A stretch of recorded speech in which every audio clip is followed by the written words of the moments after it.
This is Sophocles' Oedipus the King, Oedipus Rex. We just looked at an epic. We're going to look at an epic again. We're going to look at several epics on this course and begin next semester with an epic as well. And when I look at the epic, I'm introducing you to not just a great poem, the great poem of, in terms of genre of all the poetry that's written, the epic is the greatest poem. It's also the one that best expresses worldview.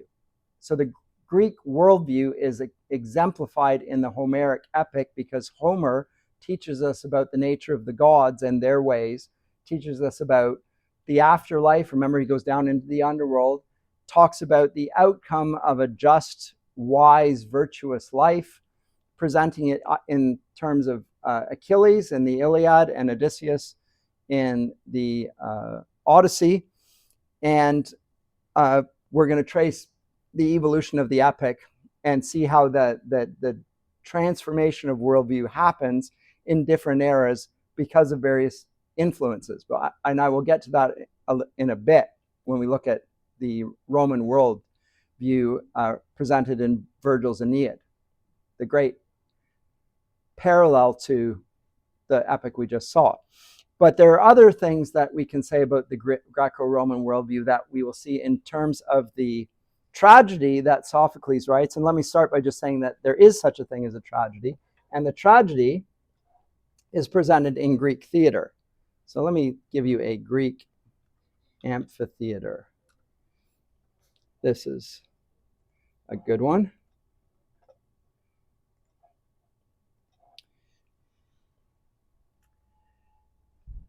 The festivals that were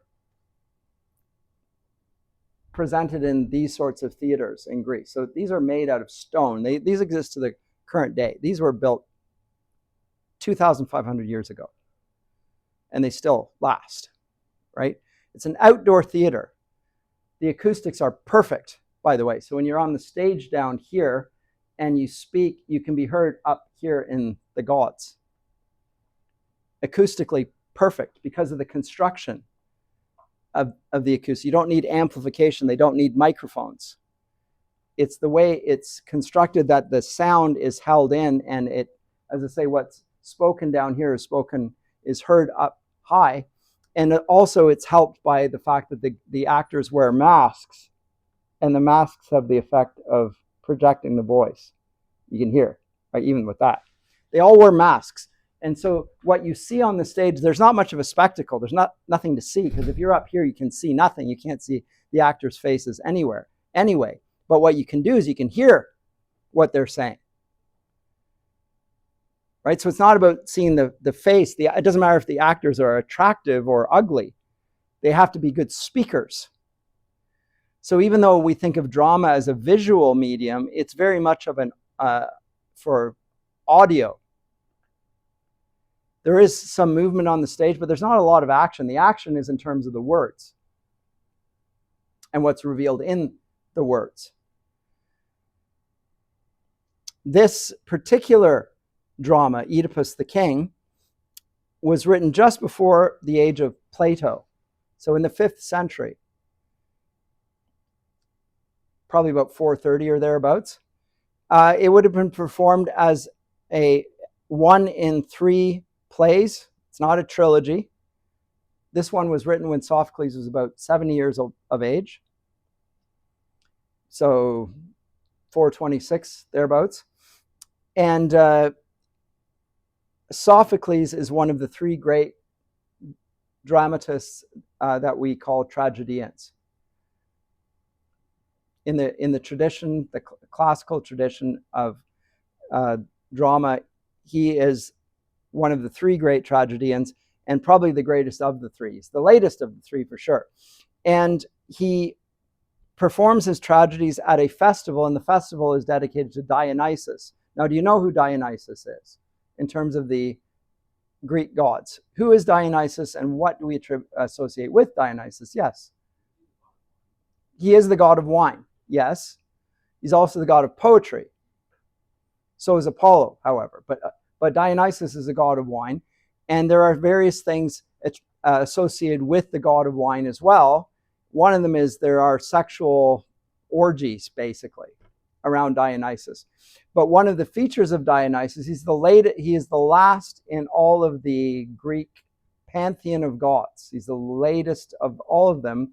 But one feature of him is particularly significant, unlike all the others. That is that he is killed. And then he comes back to life. For which reason, in the Christian tradition, Dionysus is often associated with Christ, just as a symbolic representation. That feature, not the sexual orgies, but the death and the resurrection of Dionysus is seen as a figure of Christ. So in C.S. Lewis's Lion, the Witch, and the Wardrobe, in the midst of Father Christmas showing up, so does Bacchus, Dionysus. He's there. And you think, what on earth? Why is Father Christmas here suddenly amidst the lion, Aslan, and then suddenly we've got Dionysus showing up as well. What's going on here? Well, all these are symbols of Christ, Christmas, right? That's what's going on. But these tragic festivals were just like the Olympic Games. Prizes would be awarded for the best play. And the three great Athenian tragedians would have won these prizes over and over and over again. And this one in particular was won. And it has certain, it's always telling me it's going to shut down. That's nuts. This particular play, Oedipus Rex, has the peculiar distinction of being singled out by no less an eminence than Aristotle. Aristotle says that this play is the greatest representation of the tragedy. So when you go to Aristotle's Poetics, and he talks about different types of poetry, he spends the majority of his time talking about tragedy. He spends a little bit of time talking about an epic. He never gets to talk about lyric poetry, even though there's a lot of lyric poetry. So when he writes about Poetics, it's mostly about the tragedy. But when he says, and is trying to talk about the most characteristic and the best tragedy, he talks about this tragedy written by Sophocles, Oedipus the King. And I'm going to try and explain to you why I think that Aristotle deems it the greatest of all the tragedies. And largely, it comes down to the fact that I think that this is a play about human identity, which Aristotle, the philosopher, is profoundly moved by, and it's because it's such a philosophical theme. And the issue of human identity is so much represented by none other than the great figure of Plato's dialogues, Socrates. And Socrates goes to the Oracle of Delphi,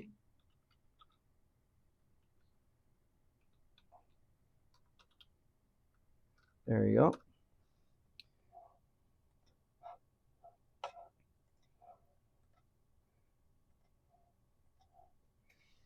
And this is the maxim written on the top of the Delphic Oracle. Have you heard of the Delphic Oracle? The Oracle of Delphi? It's the oracle in the ancient world that in the Battle of the 300, that's told in film recently. 300, have you seen the movie? Graphic novel? No? No? The 300 Spartans going against the Persians? Yeah. They go to the Delphic Oracle to see, to consult the prophets for the outcome of the battle. We're going to go to battle. What do you think? Good idea? No, not a good idea. They go to the oracles and the prophets to decide on the course of action, somebody who will foresee the future. They're not just going to leave it to chance. They want to see whether the gods are with them or not. They're a religious people. They go to and the Delphic Oracle is the most famous of all the oracles of the ancient world. And Socrates goes to the Delphic Oracle, this in Greek, gnothi seoton, know yourself. That's the maxim at the top of it. And comes to the Delphic Oracle and asks and says to the oracle, I've been told that I'm the wisest man in the world. Or no, I think he asked the Delphic Oracle, who's the wisest man in the world? And the Delphic Oracle says, you are. And Socrates says, no, I'm not. That's not possible. And then goes around asking all of the wise sophists who are reputed for wisdom whether they can help him in the ways of wisdom. So he asks them, who are reputed to be wise. The sophist means the wise ones, by the way. Philosophy is the love of wisdom. He goes to the sophists, those who are known for wisdom, asks them for wisdom, and he always ends up inadvertently, or you could say, as we probably suspect, intentionally exposes them to be hypocrites. They have no idea what wisdom is. They're shown regularly by Socrates to be fools, and the Delphic Oracle is correct in saying that Socrates is the wisest man in the world. Yes? Is that the same oracle where Oedipus sends his brother-in-law to talk to Apollo? Yes, because it's the oracle of Delphi and of Phoebus Apollo. It's the Pythian. It's also mentioned in the book of Acts, by the way, the Pythoness. That's it's the oracles associated with the Pythoness, which is again associated with the Delphic oracle. Very mysterious there. But this maxim, or this injunction to know yourself, is part of the whole Greek philosophical tradition. Knowing yourself. And who am I? And what does it mean to be a human? This is what the play Oedipus Rex is about. It's about human identity. It's not just about the identity of Oedipus the king. It's more universal than that. It's about everyone's identity. Do you know who you are? You think you know who you are. But were you the author of your own being? The irony of the Oedipus the king is it begins by telling us that Oedipus once solved the riddle of the Sphinx. The Sphinx, this character here. This being the Sphinx, this being Oedipus. And the Sphinx had a riddle. The Sphinx was destroying the city of Thebes. And Oedipus solved the riddle of the Sphinx. And the Sphinx's riddle was this: what walks on 4 legs in the morning, 2 legs at noon, and 4 in the morning, 2 at noon, and 3 in the evening? Nobody can answer the riddle. Oedipus says, it's a man. Baby on 4, crawling on 4, upright, walking on 2 legs, at the noon, the middle of his days, standing upright. By the end of his days, bowed down, needing a cane to get through life. That's a man. This strange creature that walks on 4 legs, then 2 legs, then 3 legs. It's a riddle. He solves the riddle. The Sphinx is destroyed. He comes in as this figure who is discerning of the ways of the gods and defeating evil. So that's how he comes into the position. We meet him here. He has a backstory as being a prophet, one who knows the ways of the gods. And the riddle and the story that is destroying the city of Thebes is it doesn't understand human nature. And in particular, it doesn't know the story of its own origins, because its own origins are very much tied up in an act that took place before this. Namely, the king and queen of Thebes were told that they were going to have a son who would be born and would murder his father and marry his mother. So commit patricide and incest, which is a prophecy so horrid that they seek to avert that outcome. And they give the boy over to a shepherd to expose him to death. So they say, go take him so that the animals will eat him. Much done in the ancient world, by the way. If you didn't want a child, you just handed the child over to a servant, and the servant would take them to the place where the wild animals would take them. In the cities, there'd be dogs waiting. Because it was a regular practice. They didn't do abortions. They waited till, because more dangerous, they wait till the child's born, then they take care of the unwanted child that way. One of the things that marked Christians out in the ancient world, by the way, was they went to the places where the children were going to be sacrificed effectively, and they adopted them into their families as their own flesh and blood. These are unwanted children.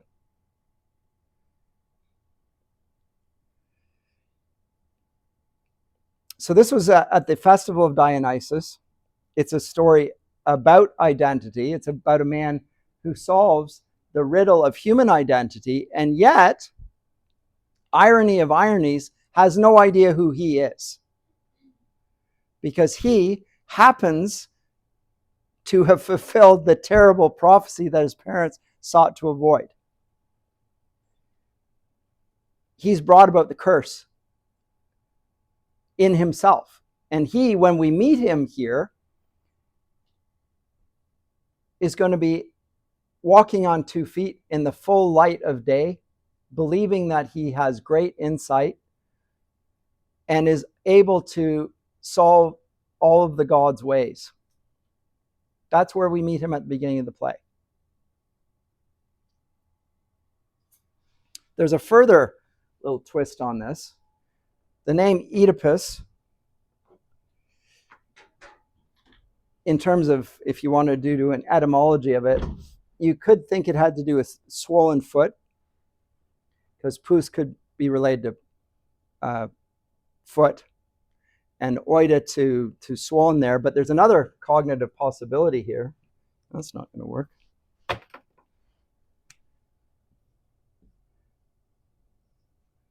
That's not it either. How do I do a D now? I've forgotten my Greek. It's not terrible. Is that it? It's definitely not it. O-I-D-A. Anyway, O-I-D-A.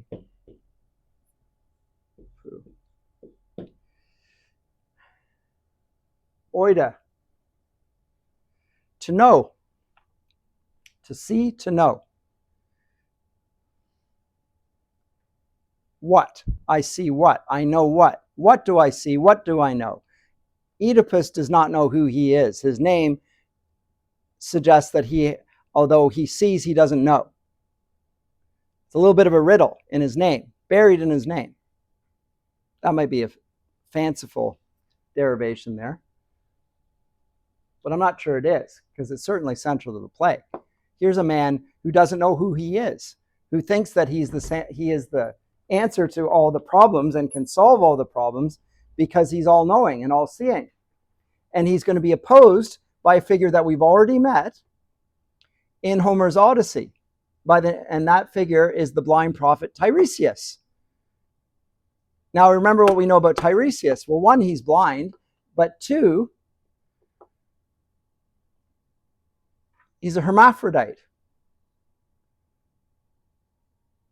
He's androgynous. He represents the pagan ideal for a shaman. The pagan ideal for insight is androgyny.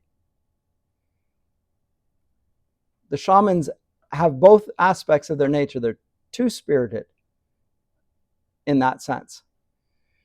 It's common throughout paganism throughout the world.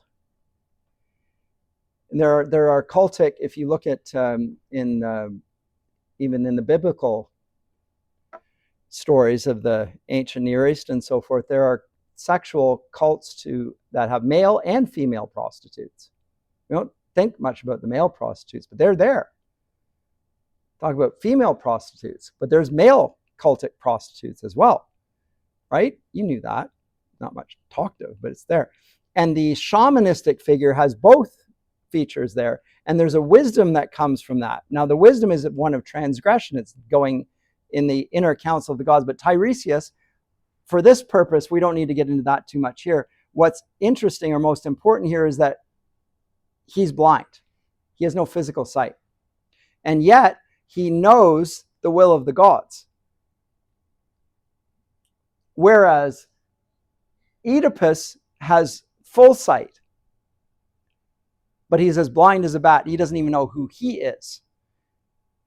So it is the play as such, and on the philosophical level, is a portrait of human nature. We think we know who we are, and yet we have no idea who we are. Do we know what human nature is?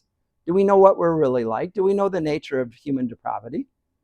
How deep does it go? Do we acknowledge our own corruption?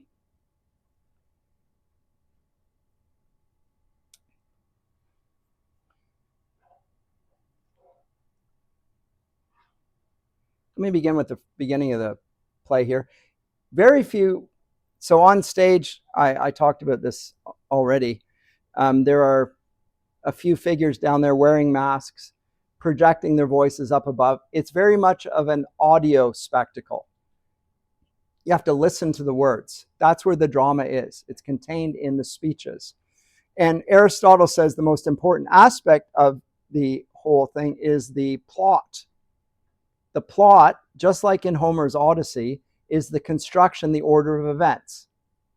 So what happens when? That's the key aspect of a good tragedy, just like it is of a good epic. How you tell the events, in what order in particular, in order to bring a certain outcome. So here it begins, seen in front of the palace of Oedipus at Thebes, to the right of the stage. So, oh, and by the way, this story of Oedipus and of the horrors that transpire in Thebes are ancient history as far as Sophocles is concerned. He does not invent the story.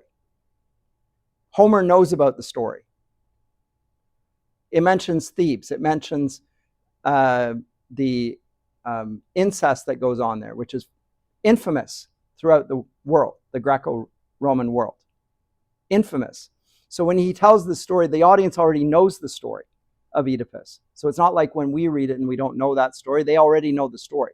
What's worth remembering about the story is the way he tells the story and the emphasis that he places on it. And the emphasis is not just on Oedipus, it's on human nature itself. So it's a very philosophical play. It makes us think about ourselves, just like the Delphic oracle would have us do. Know yourself. The Delphic oracle, who's dedicated to Apollo. Seen in front of the palace of Oedipus at Thebes, to the right of the stage, near the altar, stands the priest with a crowd of children. Oedipus emerges from the central door. Children, young sons and daughters of old Cadmus. Old Cadmus. So what's the story here? This is where they came from. Cadmus, who is the slain dragon. The people of Thebes are from the dragon's teeth, sewed from the ground, they pop up. Now, if you wanted to connect this to the serpent in Genesis 3 and all that sort of stuff, we could really get in. This could get really interesting. But at this point, let's just stick with the Greek mythology. They are the sons and daughters of old Cadmus. Why do you sit here with your suppliant crowns? The town is heavy with a mingled burden of sounds and smells, of groans and hymns and incense. I did not think it fit that I should hear of this from messengers, but came myself. I, Oedipus, whom all men call the Great. Humility is not his great suit.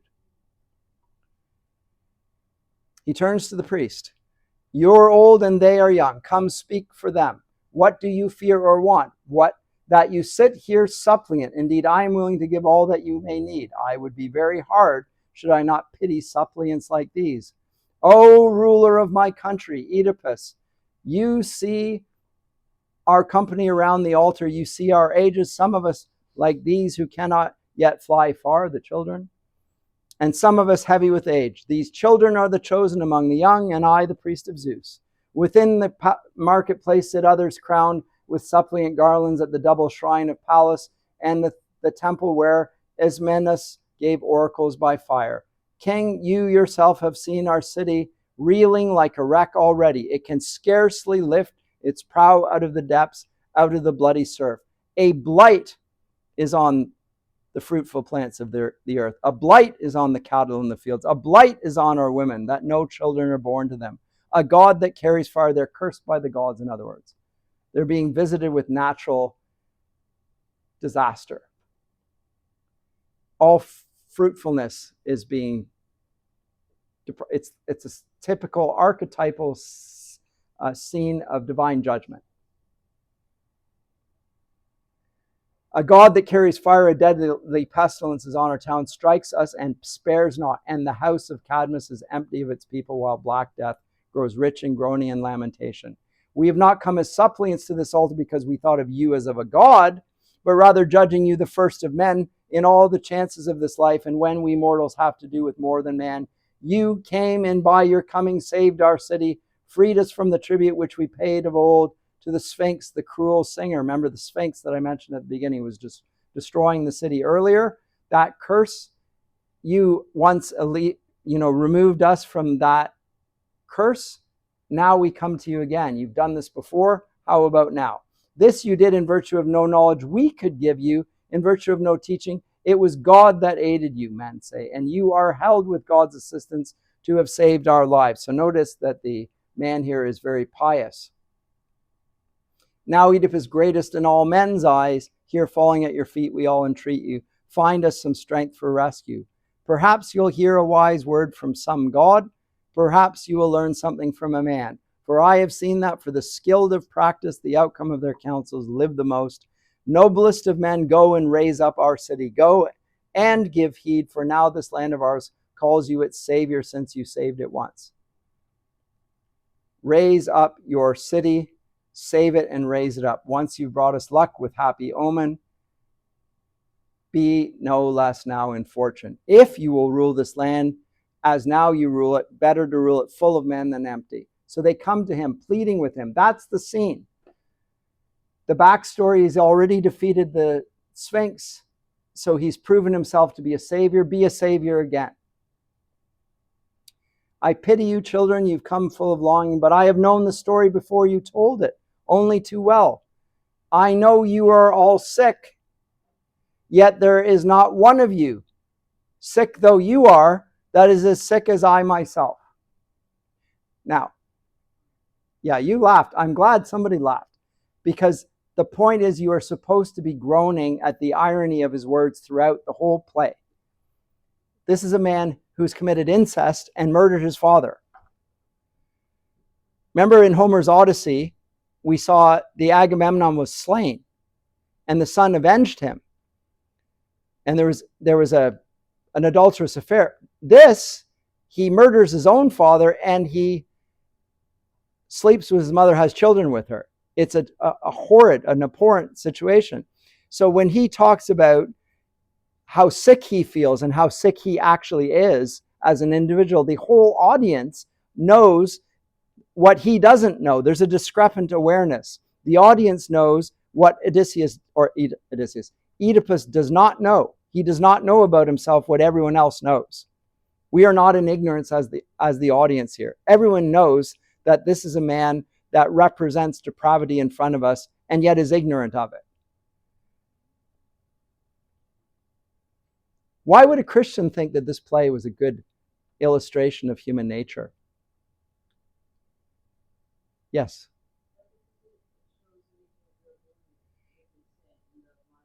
The blindness that we have towards our own sinful nature. The fact that we deny that aspect of ourselves. We see it in others, but we don't see it in ourselves. It's a hypocrisy. It's an acting. The word hypocrite means an actor, by the way. It's not written by a Christian. I'm just saying it's illustrating the problem of human nature, that the depravity that we see in others actually is also true of us, and yet we see that very clearly in ours, not at all. And he exemplifies this like no one else because he's more sinful than anyone else and yet more blind than anyone else. Great illustration, though, when Aristotle says this is a play about human nature, he's right on the mark. Your several sorrows each have single scope and touch, but one of you, my spirit groans for city and myself, and you at once. You have not roused me like a man from sleep, Know that I have been given many tears to this, gone many ways wandering in thought, but as I thought, I found only one remedy, and that I took. I sent Menicius' son Creon, Jocas's brother, to Apollo, to his Pythian temple, that he might learn there by what act or word I could save the city. So he sends the messenger to the Delphic oracle to give me the solution to the problem here. I'll go to the gods and ask the gods. I'm already ahead of you on this. As I count the days, it vexes me what ails him. He's gone far longer than he need for the journey, but when he comes, then may I prove a villain if I shall not do all the God commands. And of course, the priest is delighted at how eager he is to get to the bottom of the problem. So what we have here, and here's the irony for us once again, is we have a man who is the picture of depravity in his actions, who exhibits good character, noble character. He's a king. He's a man better than us.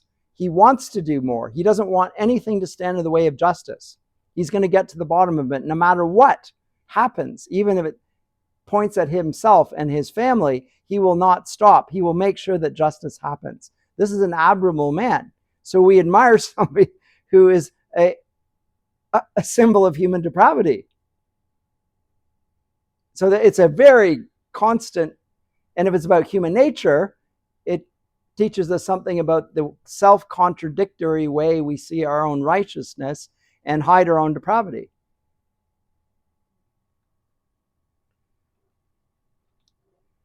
Your servants here show that Creon's coming. Now, Creon is his brother-in-law, so his wife/mother's brother. In other words, his brother-in-law/uncle. Never mind. He doesn't know one, we know that. So this is the problem here. The whole thing is rather ick. His face is bright. Oh, holy Lord Apollo, grant that his news too may be bright for us and bring us safety. It is happy news. I think, for else his head would not be crowned with sprigs of fruitful laurel. We will know soon. He's within hail. Lord Creon, my good brother, what is the word you bring us from the God? A good word. For things hard to bear themselves, if in the final issue all is well, I count complete good fortune. What do you mean? What you've said so far leaves me uncertain whether to trust or fear. If you will hear my news before these others, I'm ready to speak, or else to go within. Strange answer. I'll tell you here, or we can go inside. You'd rather go inside. Why would you want to do that? Okay. Speak it to all. The grief I bear it more for these than for my own heart. I will tell you then what I heard from the god. King Phoebus, that is Apollo, in plain words, from the Delphic oracle, commanded us to drive out a pollution from our land. Pollution's grown ingrained within the land. Drive it out, said the god, not cherish it till it's past cure. What is the rite of purification? How shall it be done? By banishing a man, or expiation of blood by blood, since it is murder guilt which holds our city in this destroying storm. Two ways you can expiate the pollution on the city. One, drive him out, make him a scapegoat.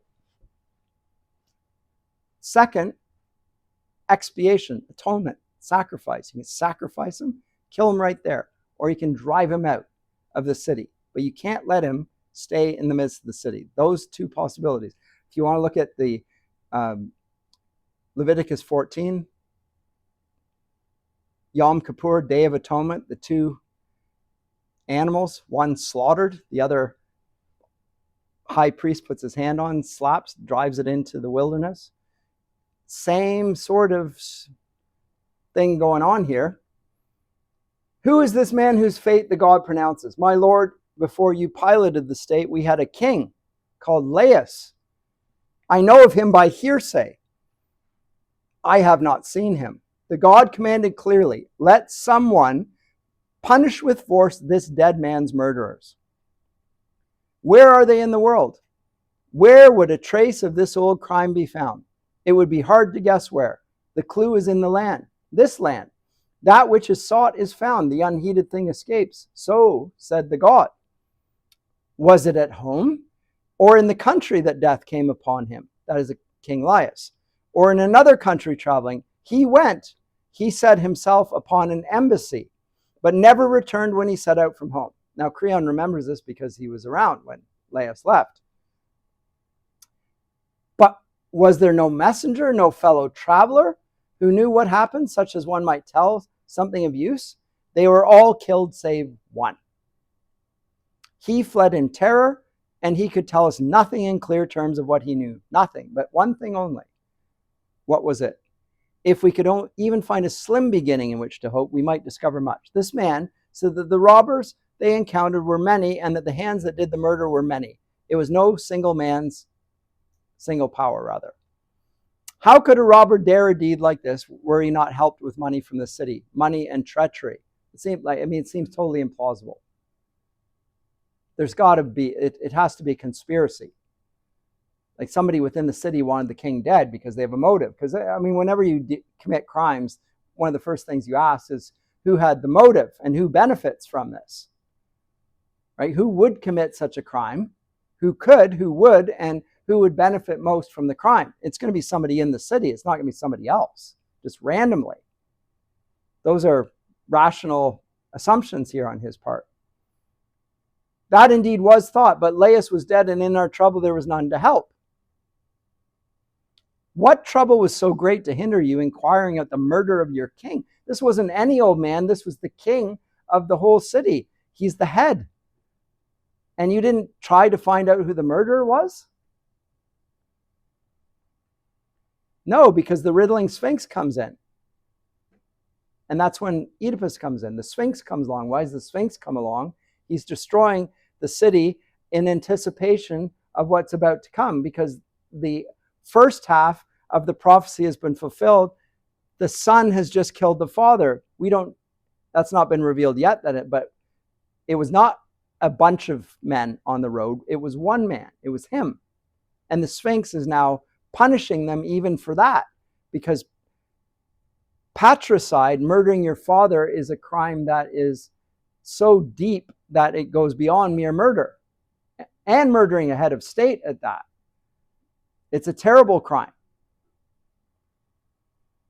And the Sphinx is destroying them through this, but they're distracted by the destruction of the Sphinx, and they never get to solve the riddle.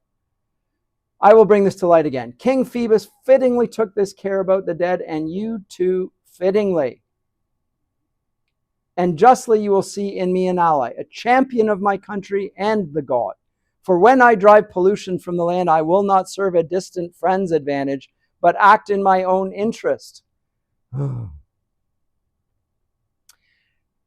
Whoever he was that killed the king may readily wish to dispatch me with his murderous hand, so helping the dead king, I help myself. Come, children, take your suppliant vows and go up from the altars now, call the assembly, and let it meet upon the understanding that I'll do everything. God will decide whether we prosper or remain in sorrow. Rise, children, etc.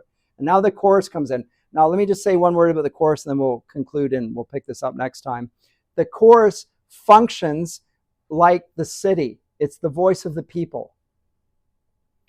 And in terms of the way it's depicted in or on here, the chorus would be down in this area. So here we have the scene of the stage where the characters are acting, but here we would have the chorus, and the chorus sings and moves in strophes. It moves in one direction, and then in antistrophes it goes the other way. So there's a sort of remember, this is a festival of Dionysus. There's a little bit of dance going on as well as song. So the chorus represents the people, and it represents the voice of the people. And in general, it lacks any real discernment. But they revere Oedipus because, of course, Oedipus, because Oedipus has solved the riddle of the Sphinx. He seems like he's the one who looks after the city. He's the good guy. He's slain or got rid of the Sphinx that was destroying them. He's a prophet-like savior for the city. And so they come in with a strophe and an antistrophe, back and forth and back and forth. And so that's what you'll see here. And at the end of all this, Oedipus comes back and then engages with him again. But that sort of structure here is here. Comments or questions before I leave us off with this? And yes.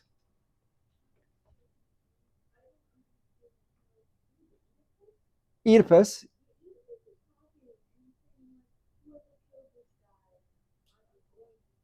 Yes.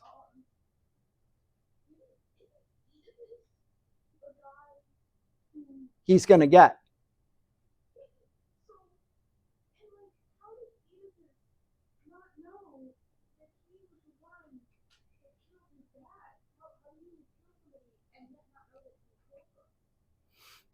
Well, because although you killed a man, you didn't know that that man was your father. And how could it be that a man would not know that a man that he met on the road was not his father, other than that he was not raised by that man? Because part of the story which is going to be revealed, see, remember the plot structure here, we begin in a sort of a state of ignorance as the audience.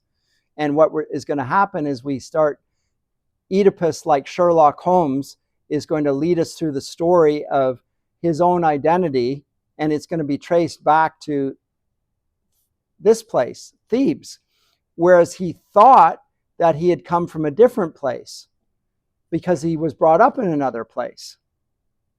So he has no idea who he is at this point, and neither in terms of what's been revealed in the play do we. Now, as I said, the Greeks, who already know the story, actually know this, but in terms of the way it's presented on the stage, they don't yet know it. And so we're in the position of Oedipus, where at the moment it's just total blindness. And in a sense, it's a little bit like Odysseus, a man who he's totally covered up. His identity is completely concealed from him. And it will have to gradually be revealed over the course of time. And as he reveals it, the figure that he's trying to find, the bad guy, is him. So the good guy is actually the bad guy. But he does not yet know that, and it will take time for that to slowly be revealed. And as he starts to reveal it, everyone else will figure out before he does that he is that guy. He's the last one to know and figure it out. So there's great irony in this. And it does say, again, for me, as speaking from a biblical perspective, there's something in this about how we see our own, other people's sins, and can't see our own. Other people see very clearly, and we see their sins very clear as well, but we don't see our own. There's an element of bias in this, and a lack of desire to even know these things or admit it. We want to conceal it. We want to pretend that we're going to do things to convince everyone else that we're more righteous than we are, including ourselves. We do it partly performatively to avoid the truth about human nature, which is that we're sinners and that we can't save ourselves because we want to be our own saviors as well. Anyway, but that's why it's depicted in that particular way, is that he has no idea who he is, even in terms of who his parents are. He thinks his parents are back in Corinth, where he grew up. He grew up in Corinth. He didn't grow up in Thebes. Yes. I'm going to send you the first essay topics out tonight. Okay? Now that we've done the Odyssey, I will put those topics up, and you can do it on the Odyssey or Oedipus. Okay? But or Moodle? Moodle. Yes. Okay, and all the guidelines will be there. Okay? And we can talk about it on Monday if you need to. Okay?